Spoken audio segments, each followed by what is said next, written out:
Mercosur. Me imagino que están muy contentos, ¿no? No, por el contrario, no solamente estamos sumamente asustados, sino que estamos sumamente preocupados por el avance que está teniendo este proceso. ¿Por qué? Porque fundamentalmente es un avance en lo desconocido. No nos pasan la letra, no nos informan, tenemos que adivinar, tenemos que recibir información secreta desde Europa para saber cómo viene la negociación. Y esto es imposible. Para un gobierno que dice ser transparente, resulta que no solamente no hay transparencia, sino que no hay ninguna información. Pero mañana el gobierno dice que se va a reunir con los grandes empresarios porque los quiere blindar para que salgan a apoyar este acuerdo. No, cuando hablan de los grandes empresarios se refiere a los grandes amigos. Realmente a nosotros no solamente no nos llama, sino que nos sacaron de la mesa de negociación. Todo aquel que opina distinto está destinado a quedar afuera, directamente. No solamente no sos invitado, sino que no recibís ningún tipo de información. Ahora seguimos. ¿Cómo no? Luis, a ver, el gobierno cada tanto arma estos relatos. Ahora lo está armando en base a la paz cambiaria, podemos mantener el dólar, hay tranquilidad y recuperación económica. Firmamos, mirá cómo salimos al mundo, firmamos este preacuerdo. Pasó el apagón, un apagón histórico, como si nada. Incluso en la sociedad, ¿eh? A mí me sorprende la pasividad de la sociedad frente a semejante apagón histórico. No se escuchó una cacerola. Yo creo que hay una política de comunicación de este gobierno que sigue manteniéndose desde hace ya 4 años y que tiene que ver con que ante cada hecho que ellos producen, como por ejemplo el de el tratado firmado, pre-firma, digamos, con la Unión Europea, como hechos que aparentemente son buenas noticias, como la calma del dólar, tienen una historia para contar, ¿no? Tienen un relato para contar. Y la otra cosa es la gran capacidad que tienen, y creo que los medios hegemónicos son muy importantes en esto, en ocultar temas que sí importan a la sociedad, como por ejemplo el gran apagón que se produjo, o muchos otros de los que ustedes han repasado acá. Yo creo que hoy la sociedad lo que le pasa es que está en una especie de tensa calma. Y esa tensa calma consiste en que se aproxima un momento donde la sociedad se va a expresar de ese modo que creo que la democracia es cada vez más importante, ¿no? Poniendo el voto y participando también en lo que va a ser una campaña, a mi gusto, muy áspera, muy dura, muy complicada, donde creo que este gobierno tiene muchas estrategias preparadas para esa campaña, y me parece que en ese momento va a cambiar el clima. Hasta el momento no tenemos lo que yo llamaría un clima electoral. Lo que hay es una especie de tensa calma esperando el momento que la ciudadanía se exprese. Y lo que creo que se está creando hoy a nivel de la opinión pública es que hay muchas operaciones del gobierno comunicacionales cada vez más fuertes, como lo de la Unión Europea, con baja rentabilidad electoral. Por ejemplo, el caso de Pichetto. Realmente se creyó que al poner a Pichetto en ese lugar iba a haber una gran corrida del peronismo hacia al oficialismo. No se produjo esto, no hay una explicación de esto, y el gobierno en ese punto también hace mutis por el foro y se retira, ¿no? Marcelo, ¿cuál es tu percepción de este momento? ¿No crees que hay mucha pasividad en la sociedad? Digo, pasó un apagón histórico, ni una cacerola se escuchó. Sí, bueno, pero se está incubando, creo que un verdadero... Y además las encuestas dicen que el gobierno se está recuperando. A ver, yo creo que se está incubando un verdadero temblor de tierra, que más temprano que tarde va a emerger. Porque, ¿qué es lo que está detrás de esta supuesta paz cambiaria? Un derrumbe económico sin precedentes. Caída de la economía, del comercio, despidos en masa. Todo este proceso sigue a fondo. Y la población está cavilando fuertemente esta cuestión, más allá de que de todos modos hay conflictos y conflictos obreros muy importantes. Hubo uno, por ejemplo, en la cementera Loma Negra recientemente. Bueno, y de conjunto, digamos, el clima popular es de enorme tensión y de enorme bronca con lo que se está viviendo. Ahora, los fracasos del gobierno se acumulan. Mira, este globo del acuerdo Mercosur-Unión Europea, anunciado el día viernes o sábado, se pinchó en 72 horas. Hoy salió el gobierno francés a decir que no tiene condiciones para aprobarlo en el Parlamento, también Irlanda. Es decir, que evidentemente fue una operación que tuvo el principal objetivo de apuntalar al gobierno de Macri. Total. Y en 72 horas, ¿no es cierto?, se diluyó. Ahora, la salida de Christine Lagarde del fondo, bueno, Marcelo, a eso me iba a referir desde tu ahora. punto económico. A eso me iba a referir ahora. Hay una lectura formal de lo de Lagarde. La lectura formal es, bueno, le ofrecieron un cargo en otro lado. La otra lectura es la fuga de Lagarde. Es decir, acá tuvimos la fuga de capitales en la Argentina con el dinero lubricado con el acuerdo del FMI, que permitió que los especuladores sacaran el dinero del país y dejaran endeudada a la Argentina, y ahora tenemos la fuga de la señora Lagarde, que no se va a hacer cargo del tendal que deja, no quiere estar para cuando la Argentina declare el default, y bueno, creo que es muy ilustrativo de lo que le espera al país. Y acá quiero unir las dos cosas. El proceso político en la Argentina y las salidas que se pergeñan para él no van a dar una salida a un país en quiebra, y hay un rumor interior fuerte de la población que vive todos los días los agravios, que se va a levantar más temprano que tarde contra esta situación.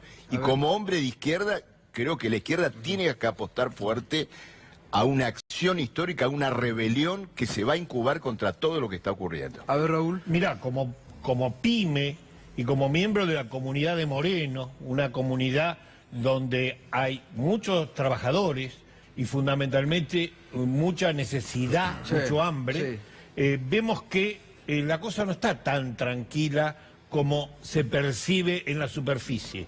Lo que sí hay es una convertibilidad hacia el militante. La gente está militando las distintas listas, participando, pidiendo participar, que es muy importante, y además lo veo en mis propias fábricas y en las de mis colegas, defendiendo las empresas que están en pie. A usted, por ejemplo, este acuerdo en su fábrica, ¿lo beneficia o lo va a perjudicar? No, a nosotros nos hace recontrapomada. No nos perjudica, nos destroza. Porque indiscutiblemente, acá el problema no está solamente en el acuerdo. Acá está en lo que va a pasar a posteriori del acuerdo. Por ejemplo, que esto no hay ni siquiera letra chica. ¿Cómo se verifica la certificación de origen de un producto? ¿Cómo se sabe si el producto es fabricado en Europa o es fabricado en Bangladesh o en Camboya o en Myanmar? No se sabe, solamente por declaración jurada, por declaración del empresario que le pone la etiqueta y a partir de ahí pasa a ser made in France o fabricado en España. Y Sara lo manda a la Argentina y se terminó la historia.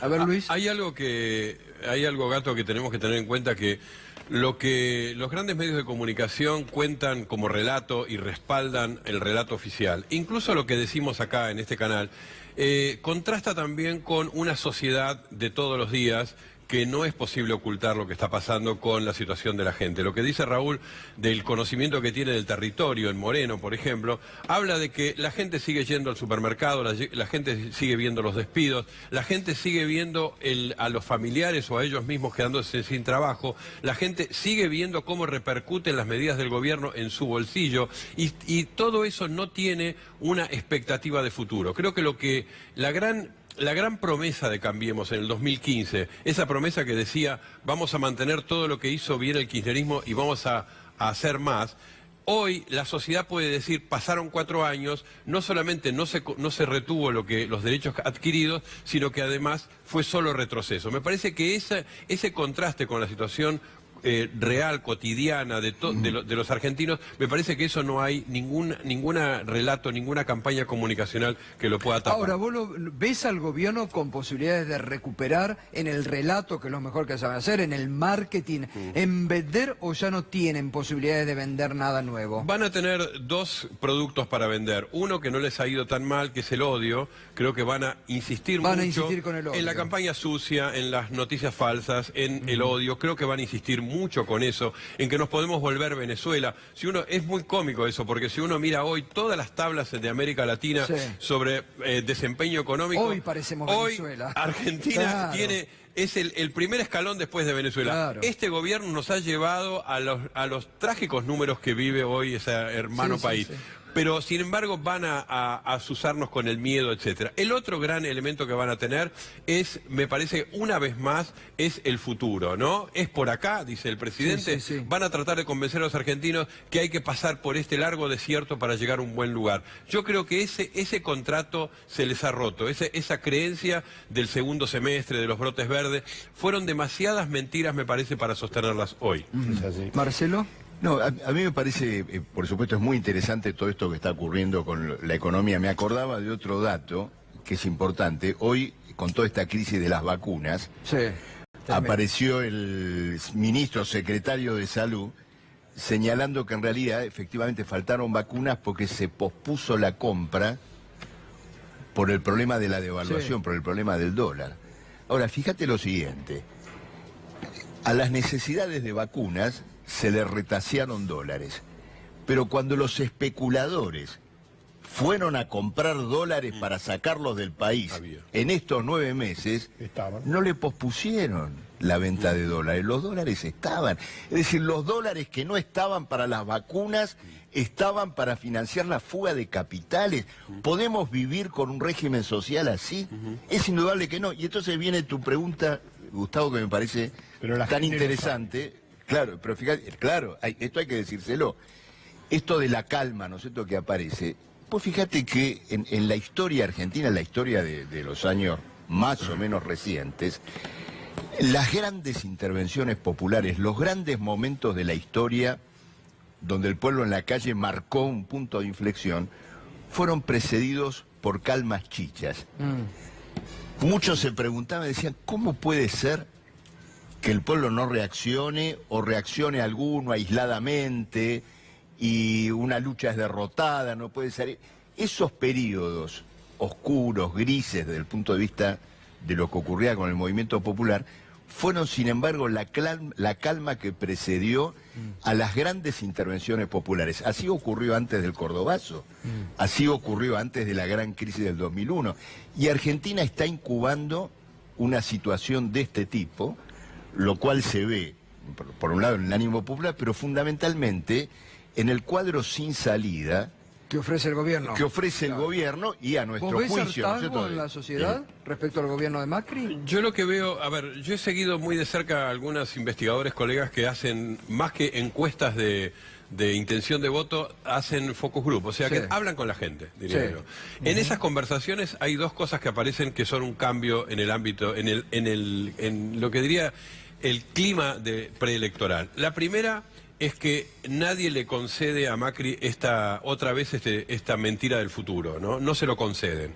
Y la segunda es que... Es decir, ya nos embaucó. Ya nos embaucó. Pueden votar por el odio, pueden votar por el rechazo, pero no por el futuro. Pero no por el futuro. Y la segunda cosa que aparece es que por primera vez aquellos que decían muy abiertamente que eran votantes de Macri empiezan a opacar su voto. Es decir, hubo mucho voto vergonzante a Macri en 2015. Hubo una buena parte de la población que no dijo que iba a votar y que lo votó, sobre todo en el balotaje. Yo creo que hoy lo que está ocurriendo es que hay un retiro de esa población y que cuando uno pregunta intención de voto, en realidad está preguntando con un termómetro que no dice qué le está pasando a la gente en su vida cotidiana. Y ese es el termómetro que miden los estudios cualitativos. Me parece que lo que está cayendo es la promesa macrista de futuro y que eso la gente lo siente, ¿no? Bien. Ya volvemos y quiero que siga profundizando el tema del acuerdo con Mercosur aquí el empresario PYME. Pausa y volvemos.